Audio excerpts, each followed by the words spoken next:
Hello, welcome. Strap series today is all about shoulder warm up. So go ahead and hold the rings in one hand. We don't ever want those flopping around.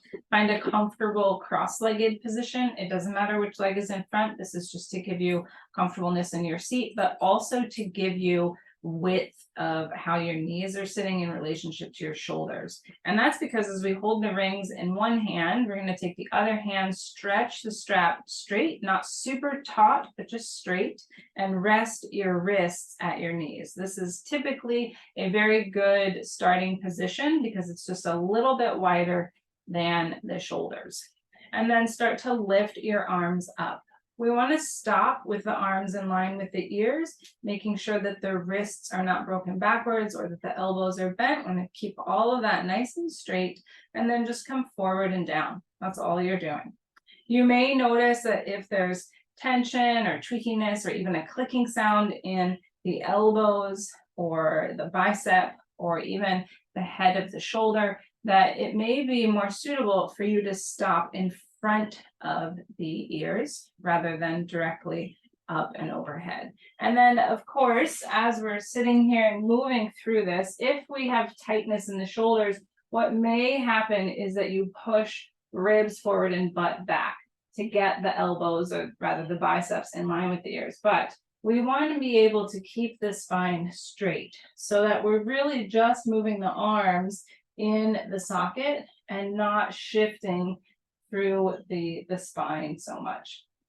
So that's the first one. The second one, again, maintain the length of your spine. And then as you get a little bit more mobile, you can actually stretch that strap even wider and then start to twist right and left.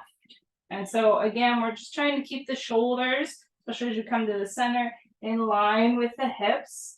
There is tension. I can't really pull the strap anymore from right to left.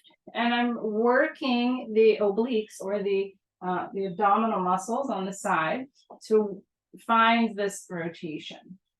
I really like this version because it encourages you to stay rooted through your sit bones. And then you can actually use the tension of the strap to help you to rotate, rather than, if we were to do more of a traditional seated twist. A lot of times people use the back arm to twist.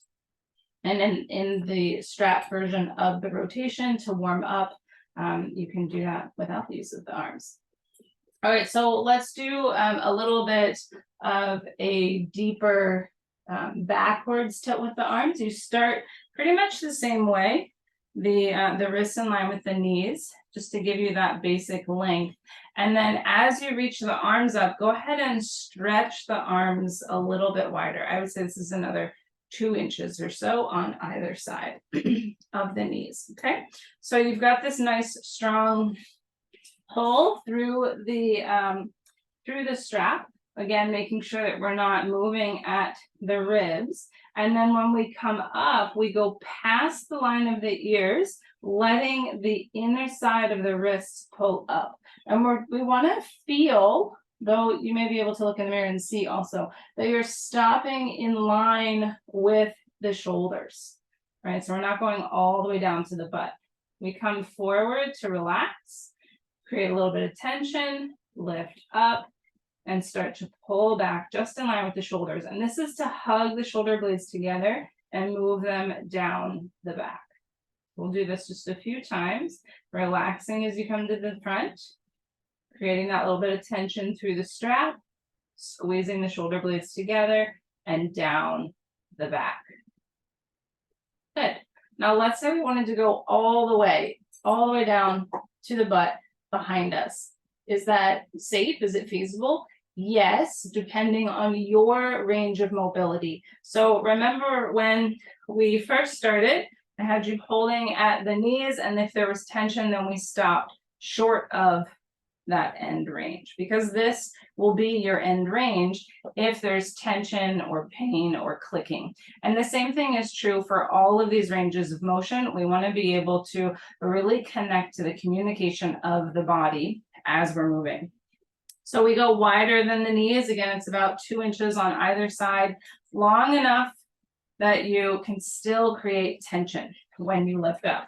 So when we come around, we're lifting up, we're trying to keep shoulders over the sit bones. We reach back just like we did earlier, and then maybe come all the way down and around. Same thing is true on the way up. We've got slack here at the floor, but we create tension. The wrists are facing up and out.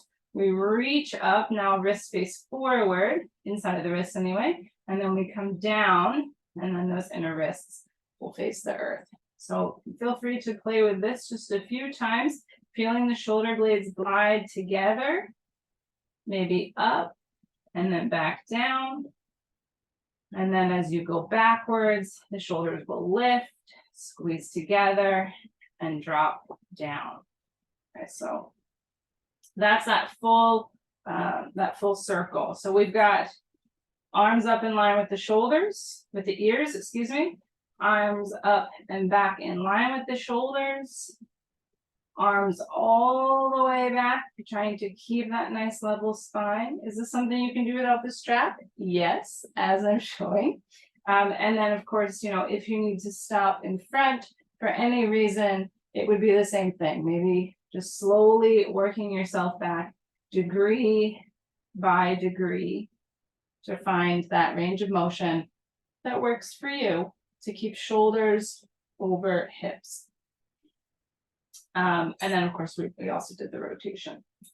So those are just a few warm-up moves. I really like those for the circumduction of the shoulders, to help you get into some movements for future postures. And those positions can really help to build warmth around the joint so that you are then encouraged to engage the muscle to protect the joint. All right, so those are warm-up moves for today. Have fun, give them a go. It's something that you can do frequently, as many times as you want, and I will see you for the next round.